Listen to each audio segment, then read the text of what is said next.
थोड़ा नीचे से घात करके डालो। डाल।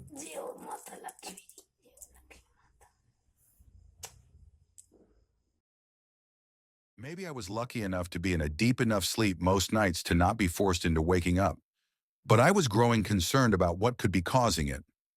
The fourth time it pulled me from my sleep, I fully investigated the strange noises. I flipped on all of the lights in the living room and even strolled around outside with a flashlight for 30 minutes or so. I still found nothing. No trees brushing up against the house. No signs of any wildlife that could be bumping off the exterior walls at the night. Nothing. It sounded like it was coming from inside the house as much as outside. It was almost as if it echoed from all around me, if that makes any sense. It wasn't until the 10th night that I finally got my answers to the shuddering and knocking sounds in the night. It was sometime after midnight in the early morning of October 5th, 2018, when the events that almost broke my weary mind occurred. "What was that?" Rachel asked, sitting straight up in the bed beside me, shaking my arm. "Huh?" I replied, still half asleep. "I think there's someone in the house," she said with her voice trembling. "It's probably just the knocking I've been telling you about," I replied. She believed that I was overreacting to the noises that awoke me in the middle of the night. I even tried to wake her up last time, as she asked me to. She had assumed that I was just hearing things, but she asked me to let her know next time, and she'd come to check it out with me. "This isn't knocking, babe," Rachel said, wrapping her fingers around my arm. It wasn't until then that I looked at the time. It was creeping up on 2, and the knocking always happened closer to 3. I sat up beside my wife, suddenly thrust back to awareness. We stayed still to make out anything going on beyond our bedroom door, as still as I could with my fingers beginning to tremble anyway. Sure enough, I could lightly make out the sounds of multiple footsteps and whispering voices. "Stay here," I told my wife as I crept out of the bed. "No," she said. "Don't go out there, babe. I'm sure it's nothing. Besides, you don't need to get worked up in your condition." I smiled, giving her a wink. Truthfully, I was pretty nervous about seeing what was going on out there. We don't own any type of weapons, but I hoped the old baseball bat I grabbed would be enough to get a good wallop on anyone who may be intruding. I slowly opened the door, leaning out to see if I could make out anything. As soon as my head poked out of the door, I felt a tight grip around my neck, and I was pulled out of my bedroom. "Well, looky what we got here," the large man wearing a ski mask said. I tried to swing at him with the bat, but he just snatched it out of my grip with a hand that was not currently pinched around my throat. "What the hell do you want?" The man just smiled while another came charging up the steps. The one who was holding me by the neck shoved me into the other man's arms before pushing through my bedroom door. "No!" I screamed out, fighting tooth and nail against the thick arms holding me in place. "Don't touch her!" I heard my wife scream from inside the bedroom, causing my heart to damn near leap from my chest. Moments later, the man came strolling out of the bedroom, holding Rachel by the hair with her arms gripped behind her back. She was cussing and kicking while she fought against the man who was easily twice her size. "Let her go," I yelled, still struggling to get free. The two men remained quiet as they dragged us kicking and screaming down the steps before throwing us to our living room floor. Both of them were huge, something so much more exaggerated from my view on the carpet. The one closest to us was a good head taller than the other, but they both wore matching black masks, thick woolen jackets, and cargo pants, all in black, likely to better remain hidden in the shadows, though that was not exactly a factor anymore. The other guy wasn't quite as beefy as the one who pulled my us from the bedroom, but they were both stocky, with hands as wide as my head. I could make out a reddish beard peeking through the mask of the bigger of the two, but only the dark eyes and almost nervous look on the less hefty guy. The eyes of the one who glared directly into mine, though, were a wide and manic hazel brown. Though there were only aspects of their faces I could make out through the cloth, I could tell this one wasn't of sound mind. No, he was enjoying this part, far more than his friend. I started to get back up onto my feet until the one who had pulled me from the room pulled a gun from his coat. "You're going to want to keep quiet, or I'm going to plug the both of you." The other one began rummaging through drawers, presumably looking for anything of value, while the big guy with the crazy eyes just kept waving the barrel of his pistol from side to side. "Ain't never had a pregnant girl before," he said casually as he drifted his aim from left to right. Immediately, she got up and ran for the front door, as the big guy swatted me off him, as though I was nothing more than a playful puppy. "Get the bitch!" he cried out to his partner, who quickly began running after my wife. He was on me before I could even hope to gather my bearings, launching his fist into my gut. The guy hit like a damn wrecking ball, causing me to gag while attempting to catch my breath. He reared back up, pounding his knuckles to my face so hard that my senses began to fade as my ears rang from the concussion. I heard Rachel screaming as her pursuer dragged her back through the door, convincing me to not give in to my dwindling consciousness. "Stop!" I whimpered, punching my attacker in the midsection. When he struck me again, I felt my body fall limp while my head spun. I was still awake, but incredibly dazed. "Between the two of us, you're pretty damn cute at that. Don't even think about it, you piece of sh... I know you ain't trying to start nothing, bud." He strolled to where I was sitting. I tried to slide my body in front of Rachel before he crouched down to look me right in the eyes. "Tell you what, big man," he said, forcing the barrel of the gun under my chin. "How about you sit there and shut your damn mouth while I have a bit of fun with your little lady?" My muscles began to twitch and spasm at the thought of what he was planning to do. I couldn't allow this. I wasn't about to sit here and watch him have his way with the woman I loved. I was never a violent person, but this was not a matter of what I was more comfortable with.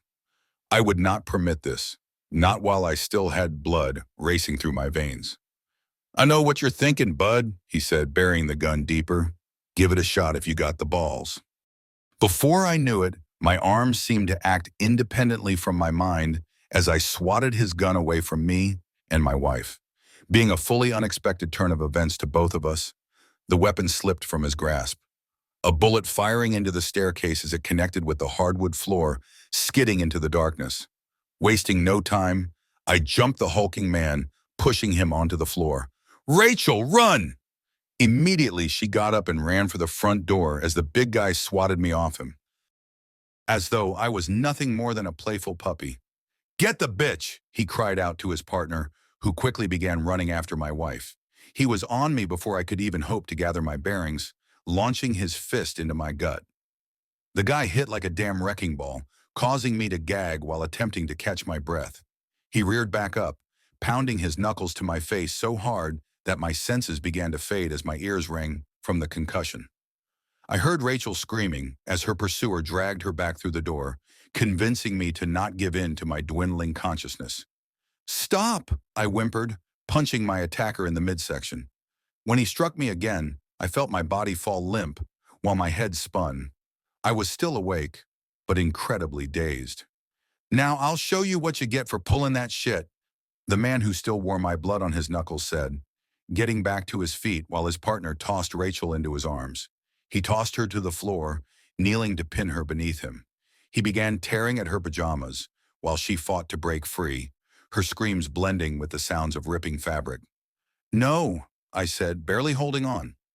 When Rachel screamed at the top of her lungs against the events that were sure to occur if I didn't do something, I finally managed to battle against the floor in my dizzy head, pushing myself back to my trembling legs. "Get the fuck off her!" I screamed out as I charged at the man who was so focused on attempting to disrobe my wife.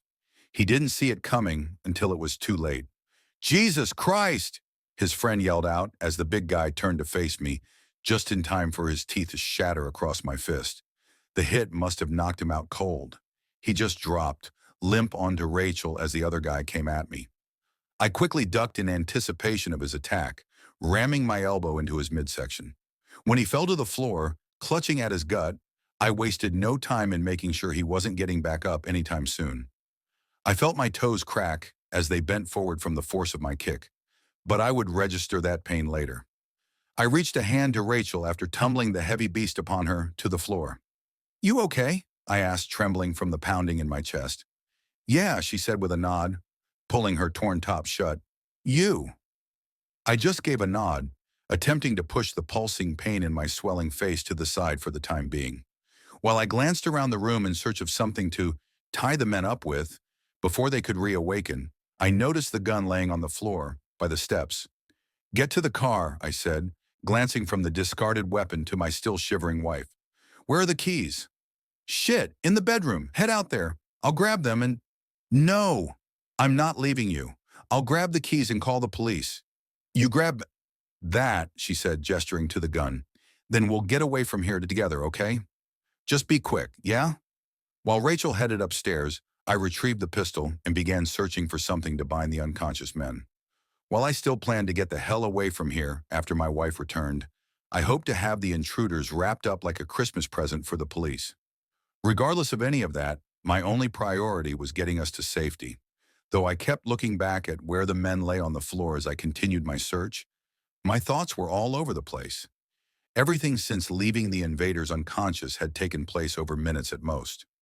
I was so scatterbrained and focused on the task at hand, I didn't even notice the stealthy maneuvering of the larger of the two men while he got back to his feet, seemingly right after my last check. When I turned to see him charging at me, finally catching the sound of his heavy feet pounding as he sped toward me, I barely had time to react. Even with the bullets I fired into his chest, he was on me before I knew it, slamming me hard against the wall. "Didn't have to be this way, bud," he said, once more thrusting his fist into my gut. "Now I'm gonna kill you and have some fun with your lil lady. Then I'm gonna kill her too, and there ain't nothing you can..." Though the bullets I drilled into what I could now tell was some sort of protective padding covering his torso had barely affected him, the knee I slammed into his crotch cut his words short. His grasp on me faltered as he fell to the ground once more, allowing me to push the barrel of his gun right against his temple. "Is your skull as bulletproof as your chest?" I asked, allowing a touch of arrogance to accompany the smirk on my face. "Oh my God," Rachel said as she reluctantly began to walk down the steps. "Are you... James?" As my wife's tone took a dramatic shift, I only managed to narrowly avoid the firearm discharging from the hand of the other man.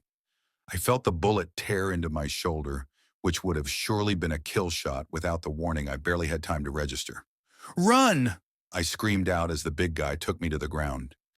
"Get to the attic." Though I had no idea of knowing if the chain we had noticed hanging from the ceiling would be enough to stop either of these men, I knew she had no chance of reaching the front door from her current location, not with her path blocked at the time. "No!" she yelled as I fought to keep the gun from my attacker's hand. "What do I do, Carl?" his friend asked, seemingly attempting to get a clear shot. "Get her! I got this son of a bitch!" "No!" I shrieked in a near primal war cry, battling harder than I had yet. Whether it was from the stranger's demands to his associate or the fact that my wife was running down the stairs to help me, holding the bat I had inadvertently discarded earlier, I don't know. All I knew was that I had to get her to safety, no matter what it cost me in the process. I slammed the butt of the pistol against the big guy's skull, something that finally caused the bastard to bleed. As I attempted to strike again, I was momentarily paralyzed by the other gun firing for the second time. When I turned to see Rachel tumbling down the steps, I couldn't tell if she had been hit by the shot, but the fear almost crippled me. The man who was now oozing blood from his scalp grabbed me by the throat, pulling my attention away from my wife, but not before I saw her getting back to her feet. I was pushed back to the floor, that wide mitt squeezing the life from me. As more gunfire echoed through the house, I just knew our fight for freedom was reaching its end. That was until I heard a sound that brought an unexpected smile to my face. How my very pregnant wife had avoided the erratic gunfire and still reached her target, I will never know. But when the bat she swung made contact with his face, even the one choking me lost his focus for a second. As he released his grip on me, lifting himself up to prepare himself for Rachel's next attempt at a home run, I rammed the butt of the gun against his temple, leaving him unable to prevent the bat from crushing the nose beneath his mask, flat against his face. "Are you all right?" I began to ask before the bullet tore into my flesh. The shock momentarily blinding me, it wasn't until the echoing sound of gunfire repeated that I saw the blood spilling from Rachel's lips, blending with the oozing wound on her chest. I joined her as she fell to the floor, her legs lifeless beneath her.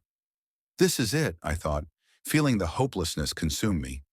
When the knocking began, that nightly visitor I had yet to track down, I winced at first, believing it to be more gunfire at first.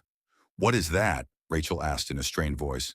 "Doesn't matter," I said. I gotta get you to safety. You with me? Always, she said, smiling through the blood trickling from her mouth. With our captors momentarily distracted by the knocking sounds, I uppercut the balls of the one right next to me, snatching the gun and emptying the clip into his friend. Choosing to not waste a drop of my second wind by investigating neither where I had been hit, nor where the bullets I fired had landed, I pulled Rachel from the floor. I could hear the men grunting from somewhere behind me as I ran up the stairs with my wife in my arms. I knew time was short, but the attic was our best chance to get out of this alive. I could only hope that it was, as I had previously assumed, a safe room. "You're dead, motherfucker," one of the men yelled out, coughing in between words as I pulled down the ladder from the ceiling. Rachel still had some strength, but I couldn't risk her condition worsening even more, so I lifted us both up the ladder, pushing her the rest of the way in upon reaching the top. The second she was inside, I heard the footsteps charging from behind me, followed by the echoing reverberation of more gunfire. The bizarre knocking sounded more like an incoming storm, practically shuddering the entire house. I couldn't tell if it was just the shock and fear of everything, or if something about it was more agitated now. I cleared the opening and reached back down to pull the ladder up, along with the door. The gun blasted 2 more times before I sealed the entrance behind me.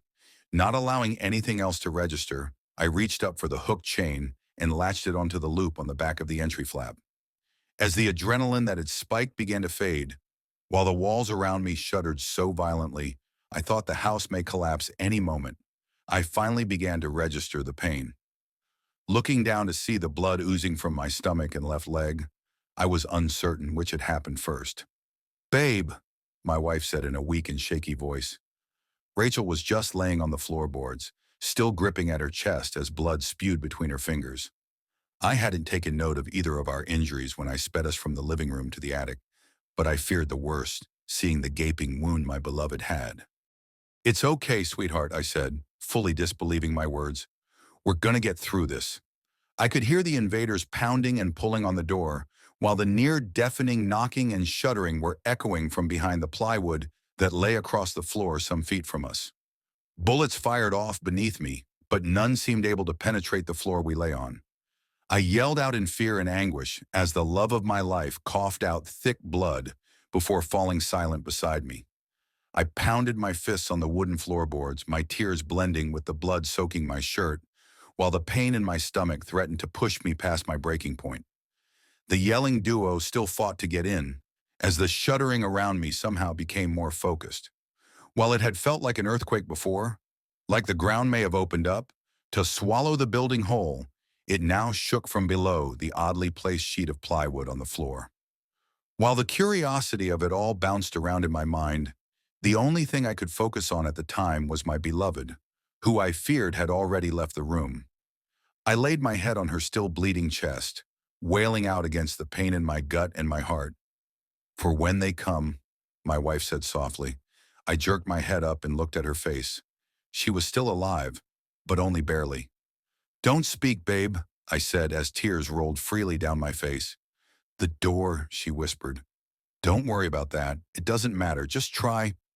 "For when they come," she repeated. I was stunned for a moment. Surely these men were not they. An oddly placed door could never predict such a thing, right? I jumped to my feet, running a few feet toward the shuddering plywood. I grabbed the screwdriver that still lay off to the side, once again prying up the sheet, sliding it away from the opening. The door shook violently from the floor. I turned back to look at my wife, my heart sinking as I gazed at her, struggling so hard to hold on to life. "You have to go," she said, coughing more blood to the side. "Go through." "I won't leave you." I slid back to her side, gazing into her eyes. "I'm not going anywhere," I said. "Not without you." "Baby," she said, lifting her weakening hand to my face, gently caressing my cheek. "You have to. I think, I think I'm about to go somewhere without you after all." The smile she offered me was genuine and beautiful, even through the blood lining her face. I knew she would not survive this. I couldn't deny that. If there was something behind that door, I knew it would be gone any minute. Maybe whatever may lay on the other side could offer some manner of assistance. If there was a way to save her, To save us both, I would have to make this trip alone, but it would have to be soon before was too late for both of us. Just hang in there a little longer, okay? I said, inching back to the door. I'll be back. Just please, don't go anywhere. I'll be back. With her strained smile, I reached my trembling hand out towards the shuddering doorknob that stood erect from the door that faced me. I turned my hand, lifting the door open. It was not a row of 2x4 floorboards anymore that lay beyond the second exit on the attic floor. Heavy droplets of water pelted at me as a storm appeared to rage from behind the open door. I became distracted from the strange sight when the entrance behind me was finally pulled open after the metal loop separated from the attic door. "You're dead now, you son of a bitch!" the large man yelled out as I heard him thundering up the ladder. "No!" I screamed out, fully aware of the fact that Rachel was in no shape to defend herself. Before I had a hope of reaching out to her, I felt some sort of force pulling me back, pulling me into the waiting entrance. I fought against it, peeling fingernails back as they gripped into the planks, but it was too strong. As soon as my body cleared the opening, I felt gravity shift from below me to behind, causing my back to slam hard against the firm ground. I lay there dazed for a moment, while thick raindrops splashed into my face before the door slammed shut behind my head. "Are you okay?" Rachel yelled out as she ran toward me through the storm, trying not to laugh. It took some time for me to put together what happened that night, and how the bullet holes in my gut and leg were no longer present as I lay with my back on the wet concrete, dressed in the same clothes I wore on the day we arrived. My wife had a hard time believing my account of the events that had occurred, but all I cared about was that she was alive and in my arms again.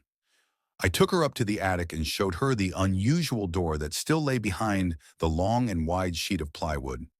She still wasn't convinced about the story I had told her, but she couldn't argue that this was quite a bizarre thing.